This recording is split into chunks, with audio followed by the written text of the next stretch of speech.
ಹಾಸನ ಜಿಲ್ಲೆಯ ಆಲೂರು ತಾಲೂಕು ಕಚೇರಿ ಆವರಣದಲ್ಲಿ ಸಮಾಜ ಕಲ್ಯಾಣ ಇಲಾಖೆ, ಡಾಕ್ಟರ್ ಬಿಆರ್ ಅಂಬೇಡ್ಕರ್ ಅಭಿವೃದ್ಧಿ ನಿಗಮ, ಕರ್ನಾಟಕ ಆದಿ ಜಾಂಬವ ಅಭಿವೃದ್ಧಿ ನಿಗಮ, ಕರ್ನಾಟಕ ಭೋವಿ ಅಭಿವೃದ್ಧಿ ನಿಗಮಗಳ ವತಿಯಿಂದ 2023-24ನೇ ಸಾಲಿನಲ್ಲಿ ಗಂಗಾ ಕಲ್ಯಾಣ ಯೋಜನೆಯ ಅಡಿ ಕೊರೆದಿರುವ ಕೊಳವೆ ಬಾವಿಗಳಿಗೆ ಪಂಪು ಮೋಟಾರ್ ಹಾಗೂ ಪೂರಕ ಸಾಮಗ್ರಿಗಳನ್ನು ಸಕಲೇಶಪುರ ಆಲೂರು ಕಡ್ಡಾಯ ವಿಧಾನಸಭಾ ಕ್ಷೇತ್ರದ ಜನಪ್ರಿಯ ಶಾಸಕರಾದ ಶ್ರೀ ಸಿಮೆಂಟ್ ಮಂಜೂರವರು ಫಲಾನುಭವಿಗಳಿಗೆ ವಿತರಿಸಿದರು.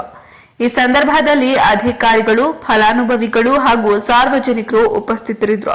ವರದಿ ಶಾಂತ ನಿಲುವಾಗಿಲು.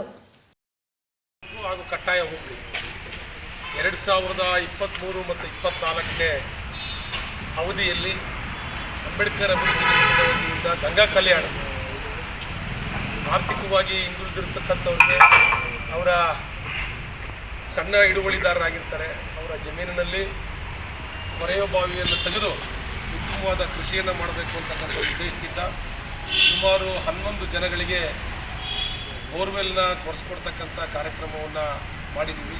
ಇವತ್ತು ಅಧಿಕೃತವಾಗಿ ಅವರಿಗೆ ಪತ್ರವನ್ನು ಹಸ್ತಾಂತರ ಮಾಡೋದ್ರ ಮುಖಾಂತರ ಮೋಟ್ರ್ ಇರ್ಬೋದು, ಪೈಪ್ಗಳಿರ್ಬೋದು, ಬೇರೆ ಬೇರೆ ಎಲ್ಲ ಉಪಕರಣಗಳನ್ನ ಕೂಡ ಅವರಿಗೆ ಹಸ್ತಾಂತರವನ್ನು ಮಾಡಿದ್ದೀವಿ. ಆಲ್ರೆಡಿ ಕೊಳವೆ ಬಾವಿನ ಬರೆದಿದ್ದೀವಿ, ಉತ್ತಮ ನೀರು ಕೂಡ ಬಂದಿದೆ. ಇದನ್ನು ಸದುಪಯೋಗಪಡಿಸ್ಕೊಂಡು ಅವರ ಭೂಮಿಯಲ್ಲಿ ಉತ್ತಮ ಬೆಳೆಯನ್ನು ಬೆಳೆದು ಆರ್ಥಿಕವಾಗಿ ಅವರೆಲ್ಲರೂ ಕೂಡ ಬೆಳವಣಿಗೆ ಆಗಬೇಕು, ಈ ಉದ್ದೇಶದ ಉತ್ತಮ ಕಾರ್ಯಕ್ರಮವನ್ನು ಮಾಡ್ತಾಯಿದ್ದೀವಿ. ಇದರ ಸದುಪಯೋಗವನ್ನು ಎಲ್ಲ ರೈತರು ಕೂಡ ಪಡಿಸ್ಕೋಬೇಕು ಅಂತೇಳಿ ಈ ಸಂದರ್ಭದಲ್ಲಿ ತಮ್ಮೆಲ್ಲರಿಗೂ